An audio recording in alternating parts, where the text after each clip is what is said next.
An aerial operation has been underway to save critical infrastructure along the swollen Murray River. South Australians are being warned that peak river flows are yet to come. For more on this, Derren Halleday, Chief of Staff of the South Australian SES, joins us live now. Derren, thanks for your time this afternoon. What areas are currently bracing for flood peaks, and are these the areas of most concern at the moment?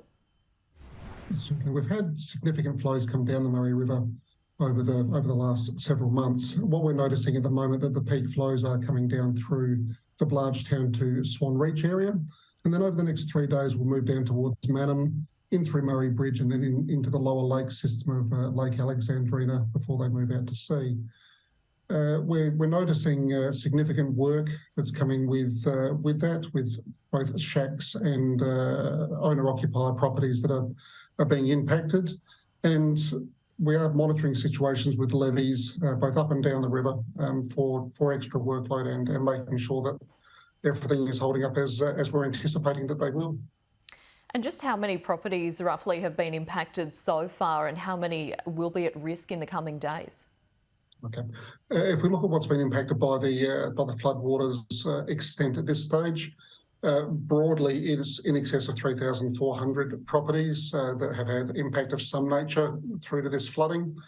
And as it moves further down into the lower lakes area, there will be some properties, particularly some shack properties that we're anticipating will receive some of the floodwaters as they come through. And can you tell us a little bit about the aerial operation to save critical South Australian water infrastructure in the Murraylands region?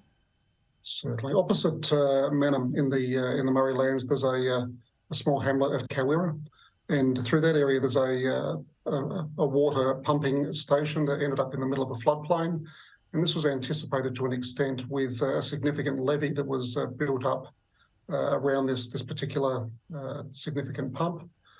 Over a period of time, the levee had started to erode, and we're talking about a levee that's pushing up 4 to 6 metres in height. We were noticing through our routine inspections that there was some erosion through to wave action that was happening on the side of the levee.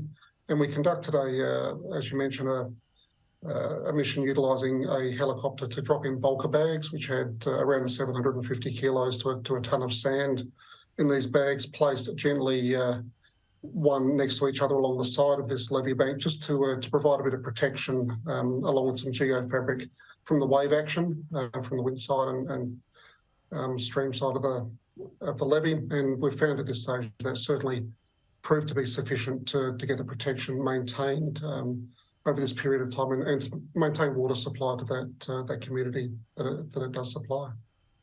And so you are confident that that levee will hold up, and the main impact obviously will be water supply for that region if it doesn't?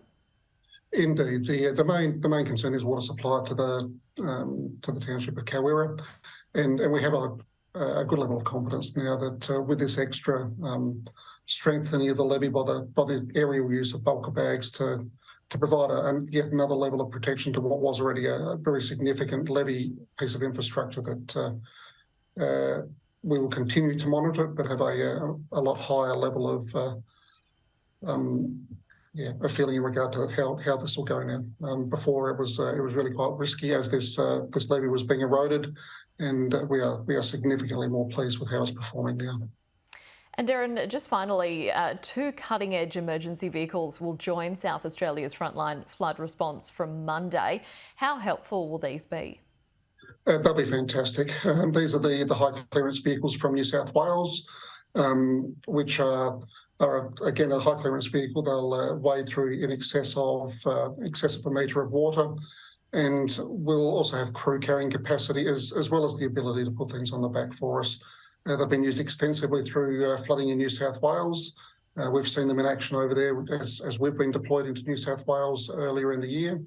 And they'll supplement the fantastic work that the Australian Defence Force has been supplying here with some of their high clearance vehicles over the recent month. And just to make sure that if we do have an issue where we do need to get through areas that we can't get boats through, that we have got access through by road that is flooded, if we must get through there, we have these as almost a last line of defence to help us remove people, remove critical pieces of I won't say infrastructure, but things that we need to move around and get into people. And it'll be an extra piece in our arsenal to try and make sure that we keep the community safe up and down the Riverland. All right, Derren, thank you so much for your time this afternoon and for providing us with that update. No worries. Thanks very much for having us.